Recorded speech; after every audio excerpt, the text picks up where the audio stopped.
মানুষের কাছে চাঁদ একটি পরিচিত আর অদ্ভুত গ্রহ, তাই মানুষ অনেক অজানা রহস্য উন্মোচনের অপেক্ষায় রয়েছে।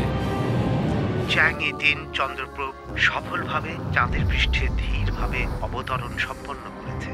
ইউ2 চাঁদের রোভারটি তার 3 মাসের বৈজ্ঞানিক অনুসন্ধান শুরু করবে।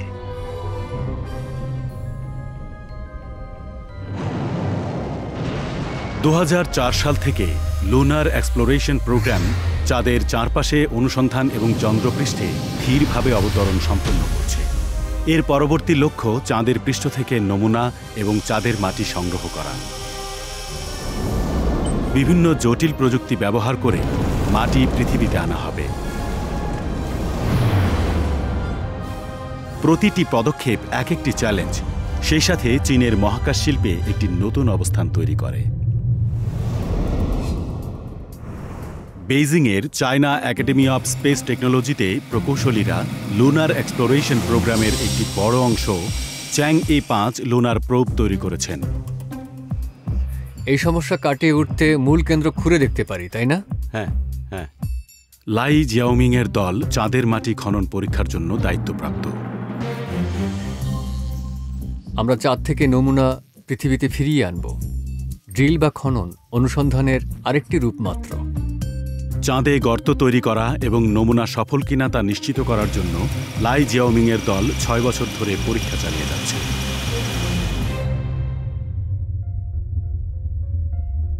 চাঁদ পৃথিবী থেকে 3,80,000 কিলোমিটার দূরে অবস্থিত এবং এর দৈনিক তাপমাত্রার মধ্যে একটি বড় পার্থক্য রয়েছে। সরাসরি সূর্যলোকের জায়গায় তাপমাত্রা 127 ডিগ্রি সেলসিয়াস, আর রাতে তা -183 ডিগ্রি সেলসিয়াসে নেমে যেতে পারে। এমন চরম পরিবেশে পরিচালিত যে কোনো যন্ত্র একটি গুরুতর চ্যালেঞ্জের মুখোমুখি হবে। সম্পূর্ণ ফাঁকা পরিবেশ তাপ অপচয়ের পক্ষে নয়। তাপ দ্বারা সৃষ্ট সম্প্রসারণকে এবং ঠান্ডা দ্বারা সৃষ্ট সংকোচনকে আমাদের বিবেচনা করতে হবে। পাশাপাশি চ্যুতি বিচ্যুতির সমস্যা বিবেচনা করতে হবে। কিন্তু এই চরম পরিবেশ তাদের সামনে সবচেয়ে বড় চ্যালেঞ্জের বিষয় নয়। চাঁদের পৃষ্ঠটি খুব বড় এবং অসুবিধাগুলি অপ্রত্যাশিত। পরিস্থিতি সবচেয়ে খারাপ হবে যদি এটি খনন শুরু করার সাথে সাথে একটি বড় পাথরের মুখোমুখি হয়। কাজ সফল হবে কিনা আমরা নিশ্চিত নই। সুতরাং সেই পরিস্থিতিতে এটি ভালোভাবে কাজ করতে পারে কিনা তা যাচাই করার জন্য পৃথিবীতে পরীক্ষা করতে হবে। চাঁদের মাটিতে সব ধরনের পাথরের খণ্ড রয়েছে, তাই নমুনা সংগ্রহকারী বাহক কাজের সময় একটি অনিশ্চিত পরিস্থিতির মুখোমুখি হতে পারে। চাঁদের জটিল অবস্থায় নমুনা প্রস্তুত করার জন্য লাই জিয়াওমিংয়ের দল চাঁদের মাটির মতো নকল মাটির জন্য কয়েক ডজন ভূতাত্ত্বিক নমুনা নির্বাচন করে। এ ধরনের পরীক্ষা 300 বারেরও বেশি করা হয়েছে। পূর্ব নির্ধারিত নো লোড স্লাইড শুরু হয়েছে।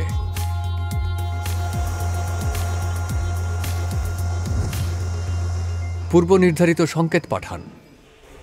5 মিটারেরও বেশি দীর্ঘ এই ধাতব ট্যাঙ্কে বিভিন্ন ধরনের শিলা স্থাপন করা হয়। বিভিন্ন ধরনের প্রতিবন্ধকতার মুখোমুখি হলে নমুনাটি কিভাবে প্রতিক্রিয়া দেখায় তা পরীক্ষা করার জন্য পরীক্ষাটি বারবার করা হয়। দলকে এই প্রক্রিয়াটিকে যতটা সম্ভব নির্ভরযোগ্য করে তুলতে হবে।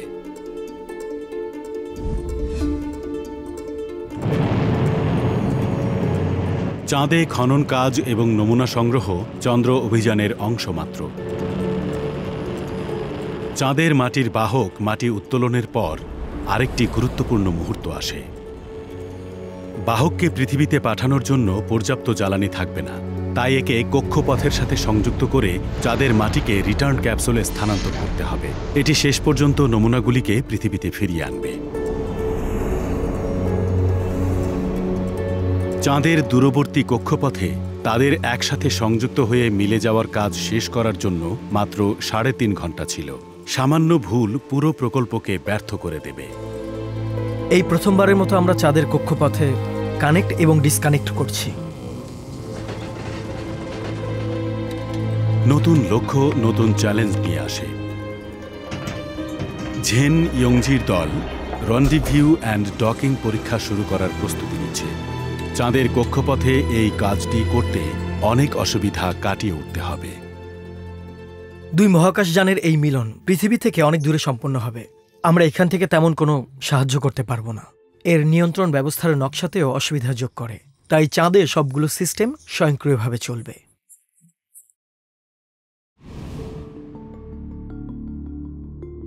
যেহেতু পৃথিবীর নেভিগেশন এবং অরবিট সিস্টেম রন্ডিভিউ অ্যান্ড ডকিংয়ের জন্য সীমিত সহায়তা করতে পারে, তাই এই প্রক্রিয়াটি চ্যাংই-5 লুনার প্রোব নিজেই সম্পন্ন করবে।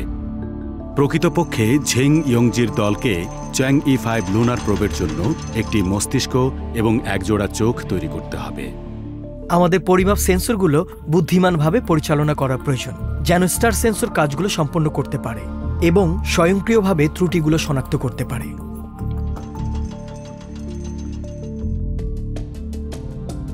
লুনার প্রোবের যদি শার্প আইস থাকে তাহলে সঠিক তথ্য সরবরাহ করতে পারবে। চ্যাংই-5 এর মস্তিষ্ক স্বয়ংক্রিয়ভাবে প্রোবটি নিয়ন্ত্রণ করতে সক্ষম হবে। শার্প আইস স্টার সেন্সরকে পরিমাপ করতে পারে, যা রন্ডিভিউ অ্যান্ড ডকিংয়ের সাফল্যের গ্যারান্টি দিতে সক্ষম হবে।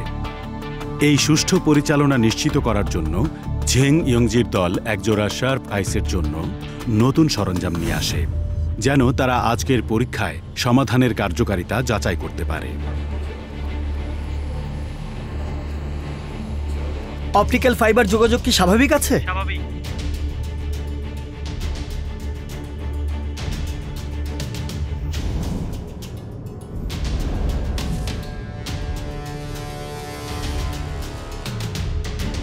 দূরত্ব 5 মিটার।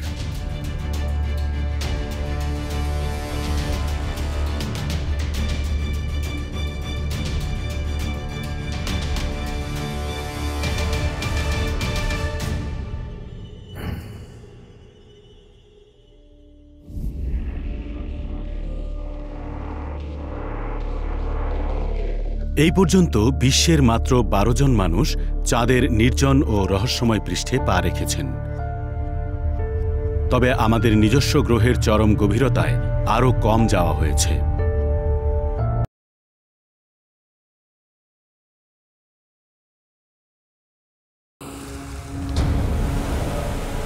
দক্ষিণ চীন সাগরে চলছে নতুন অভিযান। 49497 এটি সঠিকভাবে বন্ধ হয়েছে। ন্যাশনাল মেরিন ল্যাবরেটরিতে বিজ্ঞানীরা একটি বৃহৎ বৈজ্ঞানিক গবেষণা দল গঠন করেছেন, যা একটি বড় আকারের সমুদ্র পর্যবেক্ষণ করতে চলেছে। চীন কর্তৃক স্বাধীনভাবে উদ্ভাবিত 20টিরও বেশি মেরিন সেন্সর সরঞ্জাম সমুদ্রের উপরের অংশের বায়ুমণ্ডলে এবং 4200 মিটার সমুদ্রের গভীরতার বায়ুমণ্ডলে স্থাপন করা হয়েছে, যা একটি বহুমাত্রিক পর্যবেক্ষণ নেটওয়ার্ক গঠন করে। হাইয়ান আন্ডারওয়াটার গ্লাইডার পর্যবেক্ষণ প্রক্রিয়ার একটি গুরুত্বপূর্ণ অংশ। এটি যে তথ্য সংগ্রহ করে তা ওয়্যারলেস সিগন্যাল ট্রান্সমিটিং ডিভাইসের মাধ্যমে 2000 কিলোমিটার দূরে কিংডাওতে প্রেরণ করা হয়। আমাদের এর মনোভাবের সমন্বয় রুডারের দোলন এবং এর গ্লাইডিংয়ের ভঙ্গির মধ্যে আত্মসম্পর্কটা জানা উচিত। তিয়ানজিন বিশ্ববিদ্যালয়ের অধ্যাপক ওয়াং ইয়ানহুই এবং তার দল হাইয়ানের ডেভেলপার। হাইয়ান গ্লাইডার উঠে ডুব দিতে পারে। এটি তার স্থির আনুভূমিক ডানা থেকে হাইড্রোডাইনামিক শক্তি ব্যবহার করে পানির নিচে চলাচল করতে পারে। হাইয়ান 1500 মিটার পানির নিচে চলাচল করতে পারে আকারে ছোট এবং প্রায় 1000 কিলোমিটার চলতে পারার ক্ষমতার কারণে। গ্লাইডারটি দীর্ঘ সময়ের জন্য ভ্রমণ করতে পারে। একই সময়ে এটি বিভিন্ন অ্যাকোস্টিক এবং অপটিক্যাল যন্ত্রের সাথে সজ্জিত, যা সমুদ্র অন্বেষণের বৃহৎ স্কেলের একটি শক্তিশালী সরঞ্জাম।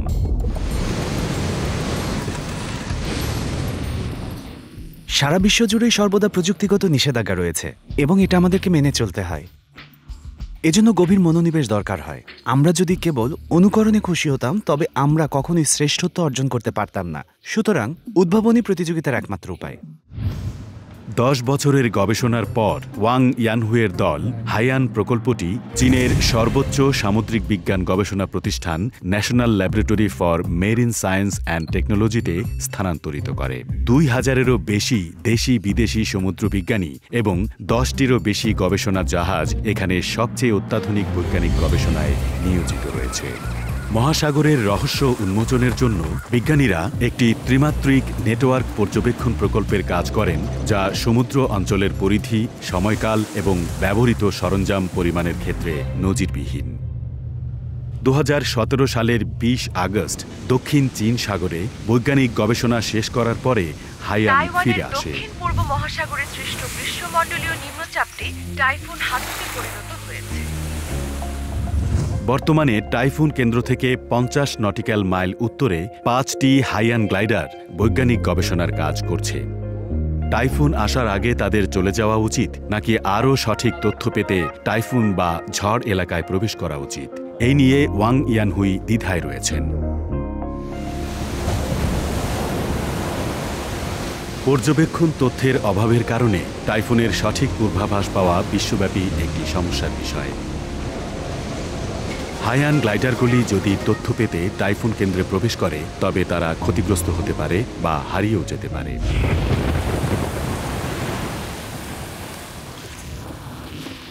পানির নিচের গ্লাইডার ব্যবহার করে টাইফুন এলাকা পর্যবেক্ষণ এর আগে কখনো হয়নি। সামুদ্রিক বিজ্ঞানীদের ফিল্ড ডেটা অত্যন্ত প্রয়োজন। তারা আমাকে মাঠ পর্যবেক্ষণ করার জন্য অনুরোধ করে। আসলে আমরা এটা যদি না করতাম তাহলে আমরা কখনোই জানতাম না যে এটা কাজ করে কিনা। বিকেল 5টায় হাইয়ান 1 নির্ধারিত এলাকায় এসে অপেক্ষা করে। বাকি 4টি হাইয়ান গ্লাইডার টাইফুন কেন্দ্রের দিকে রওনা হয়েছে। টাইফুন হাতর তথ্য সংগ্রহের জন্য একটি নেটওয়ার্ক তৈরি করা হয়েছে। এদিকে টাইফুনটি ঘন্টায় 25 কিলোমিটার বেগে ধেয়ে আসছে।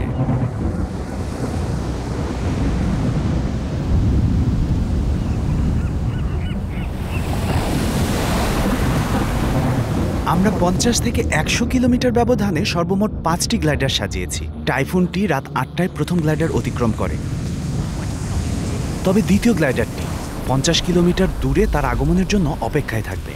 তারপরে দ্বিতীয় গ্লাইডারটি পার করার পরে তৃতীয় গ্লাইডারটি তার অবস্থানে টাইফুন তাকে অতিক্রম করার অপেক্ষা করছিল। আবহাওয়া অধিদপ্তর কেন্দ্র টাইফুনের সতর্কতা নীল থেকে হলুদে উন্নীত করেছে। এত শক্তিশালী টাইফুনে পরিণত হয়েছে।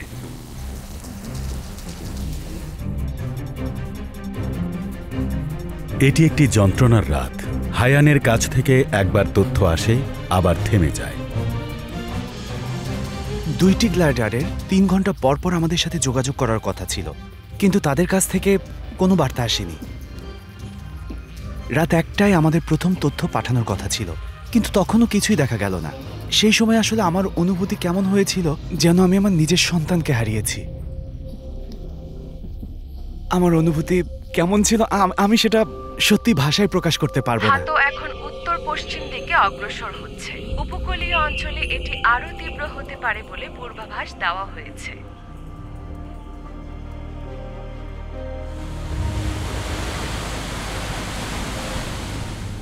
অবশেষে টাইফুনটি দক্ষিণ চীন সাগর ছেড়ে চলে যায় এবং ওয়াং ইয়ানহুই কিছু সুসংবাদ পান।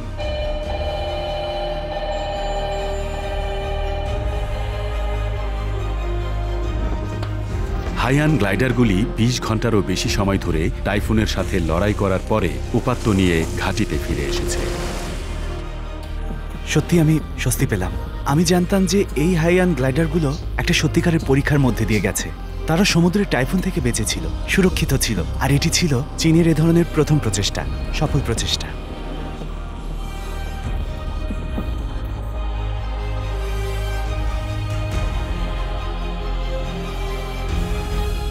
জাতীয় গবেষণাগারে যত বেশি তথ্য উপাত্ত সংগ্রহ করা হবে, ভবিষ্যতের গবেষকদের জন্য সমুদ্র তত কম রহস্যময় হবে।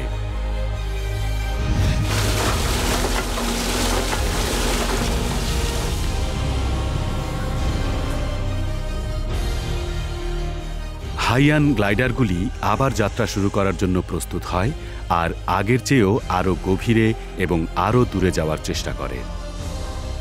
জাতীয় গবেষণাগারের অন্যান্য বৈজ্ঞানিক গবেষণা দলগুলির সাথে মহাসাগরের ধাঁধাগুলির সমাধান করতে থাকে।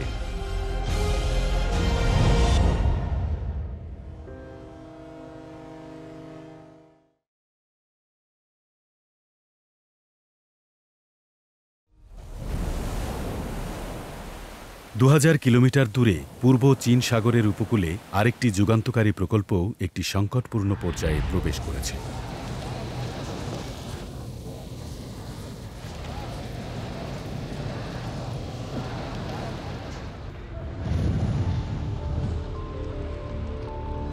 পঁচিশে মে 2017-তে 1000 মানুষ অধীর আগ্রহে দাঁড়িয়েছিলেন ফুজিয়ান প্রদেশের ফুকিং পারমাণবিক বিদ্যুৎ কেন্দ্রের ৫ নম্বর জেনারেটিং ইউনিটের সামনে।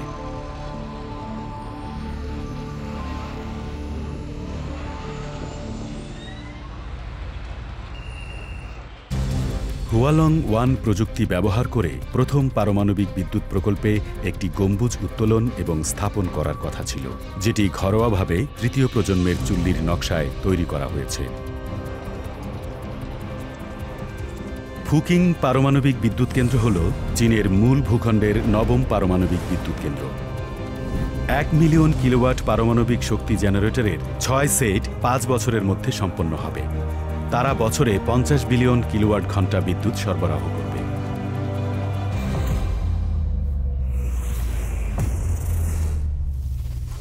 ১ কেজি ইউরেনিয়াম ২৩৮ থেকে বিভাজিত ২০,০০০ মেগাওয়াট ঘন্টা শক্তি উৎপন্ন করতে পারে। এটি একটি অসামান্য পরিমাণ, কিন্তু সবচেয়ে বড় বিষয় হল কিভাবে মানুষের নিরাপত্তা নিশ্চিত করা যায়। সোভিয়েত ইউনিয়ন এবং জাপানের পারমাণবিক দুর্ঘটনার পর বিশ্বব্যাপী সর্বকালের পারমাণবিক বিদ্যুৎ কেন্দ্রগুলোর নিরাপত্তার সুনাম নিচে নেমে গেছে। চীনের জনগণ কিভাবে ছড়িয়ে পড়া পারমাণবিকের হুমকির মুখোমুখি হবে? চেন গুওকাই, যিনি প্রথম হুয়ালং 1 পারমাণবিক প্রকল্প নির্মাণের দায়িত্বে আছেন। এটি তৃতীয় পারমাণবিক বিদ্যুৎ প্রকল্প যেটিতে তিনি অংশ নিয়েছেন। একটু ওদিকটা দেখুন তো, যদি তারা এটা করতে না পারে বন্ধ করতে বলুন। ওখানে তো প্রায় ৮টার মতো বোট আছে, তাহলে আপনি এর সমাধান কিভাবে করবেন? আমাকে প্রতি সপ্তাহে ২-৩ দিন সাইটে যেতে হয়, এটা আমার দায়িত্ব। তাই আমাকে নিশ্চিত করতে হবে যে এটা নিরাপদে এবং নিয়ন্ত্রণে আছে।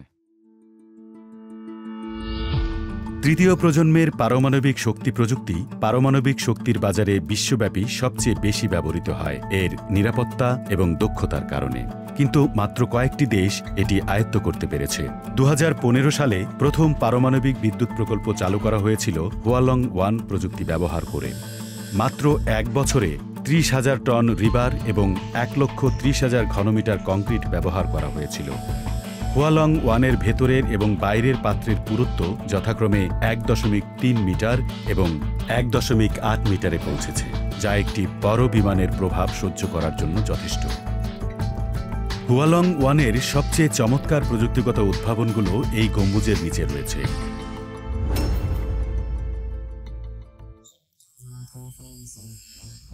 গম্বুজ তৈরির প্রক্রিয়াকে সিভিল ইঞ্জিনিয়ারিং পর্যায় থেকে স্থাপনা পর্যায়ে চিহ্নিত করতে হবে। উত্তোলন অবশ্যই প্রতি সেকেন্ডে ৯.৮ মিটারের কম বাতাসের গতিতে পরিচালিত করতে হবে। বিশাল গম্বুজটির ব্যাস ৪৬.৮ মিটার এবং ওজন ৩৪০ টন, এবং এটি উত্তোলন করা প্রয়োজন ২০ তলা উচ্চতায়।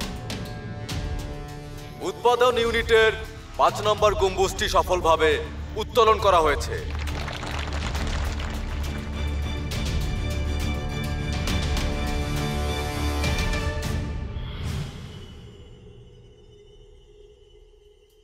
গম্বুজের নিচে ৮০,০০০ ঘনমিটার জায়গা।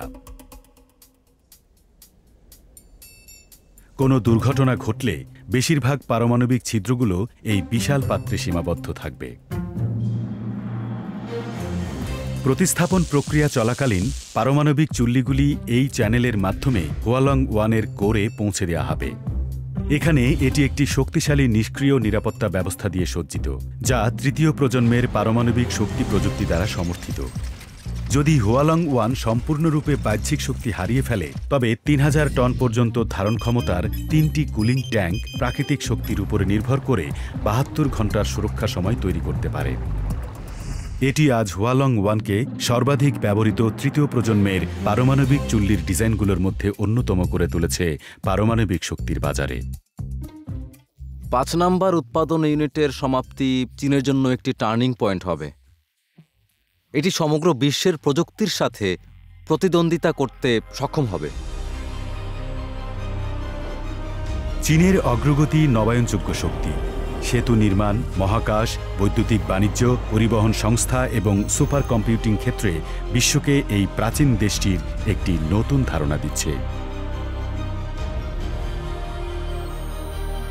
উদ্ভাবন আধিপত্য করবে, কিভাবে ভবিষ্যৎ তৈরি করা হবে এবং চীন তার সীমা ছাড়িয়ে বাকি বিশ্বের সাথে যোগ দিয়ে সামনে এগিয়ে যাবে।